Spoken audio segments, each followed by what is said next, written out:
Is it really leads that you need, or is it something else? Something that you're not considering that could exponentially grow your school or your academy? That is what we're going to do in this video. I'm actually going to give you three different things that are going to help. Number one, we're going to talk about the biggest follow up mistakes from leads that you've already generated and how to avoid it. Number two, we're going to talk about how to build trust. Okay, how to make sure that people that the leads that you're getting actually trust you enough to come in and try out a class or to experience what you have to offer. And then we're also going to be talking about a proven system to follow up on leads and what you should be doing so that you can get the max amount of new students from the leads that you've generated. Hey, everybody, if you're new here, my name is Jennifer Waters. I'm one of the co-founders of Seven Figure Dojo, and I've been helping school and academy owners since 2020 be able to help their schools, their academies grow exponentially. It all started back in the day when my own family was about to close our school's doors until we started implementing what we now call the Seven Figure Dojo method. That method of marketing and sales was the magic that allowed us to go from a few $1,000s a month to over $1 million a year. We've been accomplishing that in our flagship school for the last 15 years and counting. And today, I want to dive into these topics that I was talking to you about. That leads may not be your issue, but what may be your actual issue are some of these other things that we mentioned earlier. So let's dig into it. By the way, if you are joining me live right now, I love seeing you guys out there live. So hashtag live for me in the comments. Let me know where you're watching from. We get people from all over the world watching, and hashtag replay if you catch this on the replay as well. Okay, so let's dig in. I have a really interesting stat that I want to make sure that I communicate to you guys. So, according to research by InsideSales.com, leads contacted within 5 minutes are 100 times more likely to connect with that salesperson than those contacted 30 minutes later. I don't know about you, but 100-time increase is something that I want. I want more than likely. I'm going to win this fight 100 times more effectively. Heck yeah, I want that. And what I find is that there's a lot of reasons why this doesn't actually happen for most school and academy owners. Because if you're like me, you are literally running around like I was back in the day, trying to teach classes, trying to clean the school, trying to make sure that we call back the parent who was upset about something that we did in the class or didn't do in the class. We got to make sure that we're doing the payroll. We got to make sure that we're taking care of the things that we need to take care of in our own home life and our personal life. And so when a lead comes in, it just seems like never is going to be the right time to actually follow up with them. And maybe you've even tried to be consistent before. I'm going to time block this. I'm going to call back leads. I'm going to call them back between 1 and 2 o'clock. And whoever I get, I get. And that used to work. It did. It used to work. I would say pre-COVID, you could get away with that. You could time block and have a certain time frame that all the leads were going to be reached out to and that you were going to do that. But now speed to lead is everything. Being able to get in contact with somebody who's just submitted their information is very important. And like the statement said, let's flip it. You're 100 times less likely to be able to connect with a lead if you do so 30 minutes after they first opted in. And what is an opt-in? It's when somebody puts their information in your website, or if you're using Facebook, Instagram advertising, like we recommend as part of our marketing triangle strategy, then you're going to want to make sure that you're collecting that information. It's coming directly to you so you can reach out. Again, the volume game is something that's challenging because the other mistake that I see is that people don't follow up frequently enough. And if you stick with me, I'm going to tell you how to get around both of these things. But let me read off this stat for you. Studies indicate that about 80% of sales require at least 5 follow-ups before the deal is closed. Yet many sales reps give up after just 1 contact. Now, I'm going to read one more. According to Velocify, sales reps who make 6 or more follow-up attempts see conversion rates up to 70% higher than those who only make 1 or 2 attempts.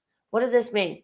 Well, it means that you're not going to get them the first time you call. If you did, or the first time you text, if you did, man, it would be no problem at all filling up your school, your academy with students, right? Because they're picking up the phone, they're setting an appointment, they're coming in for your trial or your evaluation lesson.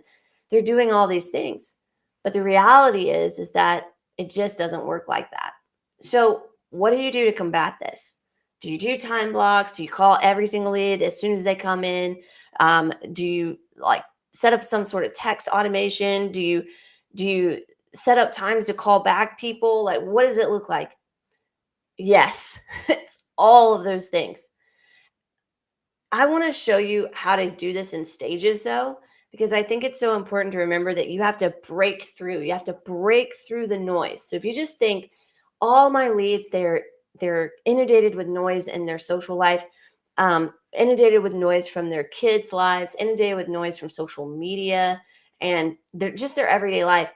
When I keep that in mind, I don't take it personal when someone doesn't pick up the phone or when someone doesn't respond to a text. I just go, oh, they are really busy. That's probably what's going on. Because I know that they are really busy or they don't trust enough because they haven't seen a whole lot around and they don't know what they're getting into.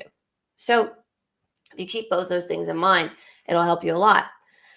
The way that we share with our clients to be able to really focus on this maximum lead pickup and this maximum lead follow up is number one, you got to be tracking it. So if they're just going on, post-it notes or you're just keeping a list on your phone, that's not going to be the best way and the most efficient way to make sure that you're actually able to follow up on all the leads that you generate. So you want to be tracking it. Now, our clients, a lot of them have our software that actually allows you to be able to follow up instantly utilizing AI technology. So as soon as that lead comes in, the AI employee goes out and starts trying to connect automatically with those leads and starts trying to move forward in that process. So there is that. The other thing that if you're not using AI technology, then at least keep a spreadsheet, at least keep something like that in order to follow up. And I think it's very important if you are running marketing with another company or something like that, and you're just checking us out, you don't know, maybe maybe we should switch to Seven Figure Dojo. When you're doing this, something that's a gold standard for us is that not only is it going to a spreadsheet that is easy to track, we've got a spreadsheet system there that actually helps be able to follow up on leads accurately and effectively. Not only do we have that, but we also have text notifications that are going out so that way you're able to follow up on leads very effectively. So this is the some of the mistakes that I see. I think the next thing we need to talk about is how to build trust, how to build connection with that lead. And this also goes to what are you doing outside of just digital marketing?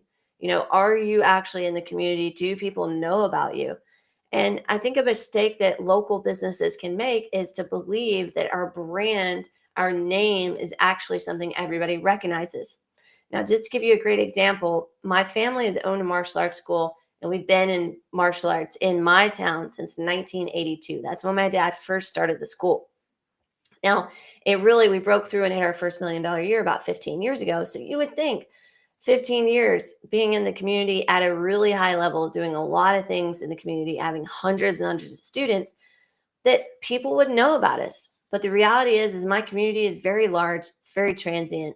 And I was reminded the other day when um, I was talking with somebody. They had come out to my house for a service that I had paid for them to do with my horse actually, and they didn't know what my name of my school was. They didn't know that it even existed, and it was very telling of me that even though we've existed for 15 plus years at $1 million level, we are not connecting with every single person. So the vast majority of people in your town don't know who you are. They don't know what you do.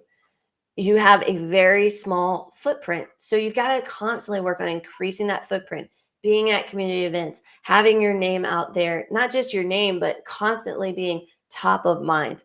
Um, it's so important for you to be able to build trust so that when that person does finally click on your ad or does go to your website, now, oh my goodness, they are ready to make a decision and they're ready to move forward. Now, the other thing that I wanted to make sure that you guys walked away from with this video is a proven system for lead follow up for building that trust. So if you haven't got a pen or a pencil out yet, go ahead and do that. And by the way, if you've gotten a lot of a lot of value out of this video so far, do me a favor and drop value in the comments for me. Let me know. Is this stuff that you guys are getting value out of? Is this helpful?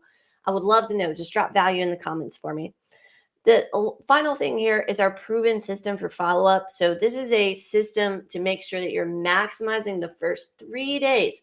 Maybe you don't have 5 to 7 days to follow up. That's a long time to follow up, especially when you start stacking leads. You're hitting 100 leads a month and you're doing multiple follow ups, per day. And the length of the days, that's a lot of follow ups. That's a lot of phone calls. And maybe you don't have a call center. Maybe you don't have somebody who can just stay on the phone all day. So we have something called the 3-2-1 strategy for following up on leads. So the first 3 days, you're going to call for 3 times a day for the first 3 days. You're going to commit to that. You're going to call as soon as the lead comes in.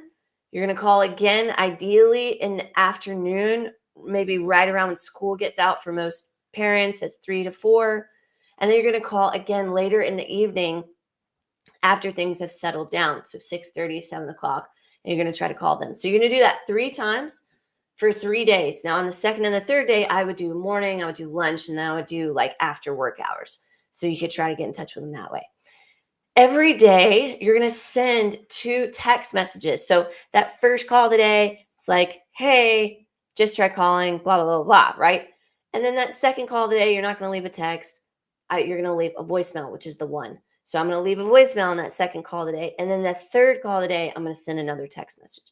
So I've got 3 phone calls, 2 text messages, one at the beginning, one at the end, and a voicemail that's wedged in that middle call.